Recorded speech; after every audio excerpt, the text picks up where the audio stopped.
পুঠিয়ায় কলেজের জমি লুটপাট করে খাচ্ছেন দুই কর্মচারী। ২৯ বছর ধরে চলছে দখল ও দুর্নীতির মহা উৎসব।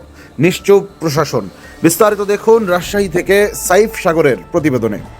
রাজশাহীর পুঠিয়া উপজেলার ধোপাপাড়া মেমোরিয়াল ডিগ্রি কলেজের জমি দখল করে আত্মসাৎ করছেন কলেজেরই দুই দুর্নীতিবাজ কর্মচারী। সহকারী লাইব্রেরিয়ান শাবানা খাতুন ও কেরানি আসলাম আলী কলেজের ৭০% জমি লুটে নিয়ে নিজেদের সম্পত্তির মতোই ব্যবহার করছেন বলে জানা গেছে। জমি বন্ধক ও টেন্ডারের মাধ্যমে হাতিয়ে নিয়েছেন লাখ লাখ টাকা। দীর্ঘ ২৯ বছর ধরে এ লুটপাট চললেও প্রশাসন ও কলেজ কর্তৃপক্ষ রহস্যজনকভাবে নিশ্চুপ।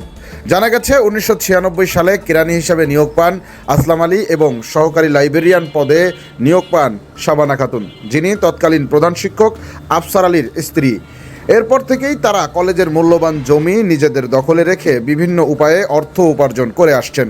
জমিগুলো অন্যের কাছে টেন্ডার দিয়ে ও বন্ধক রেখে বিপুল অঙ্কের অর্থ আত্মসাৎ করেছেন তারা।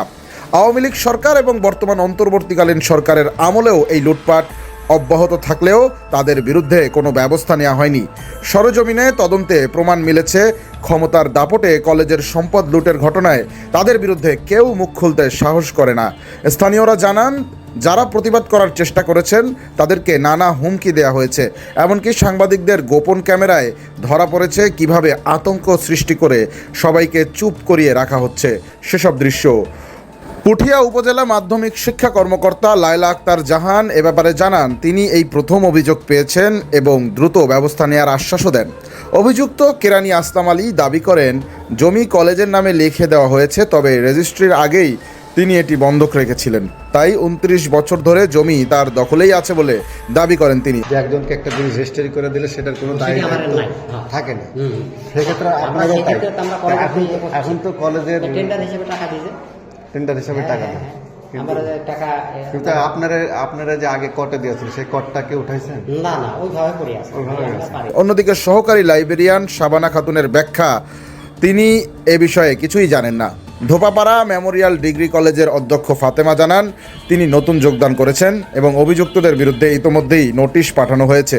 পুরোপুরি প্রতিষ্ঠানে আগাচ্ছি, মানে কি আমরা মনে করছি যে বিগত দিনের যে এগুলো আছে আদায় করে নেই, তারপরে তখন একটা সিদ্ধান্ত নেওয়া যাবে।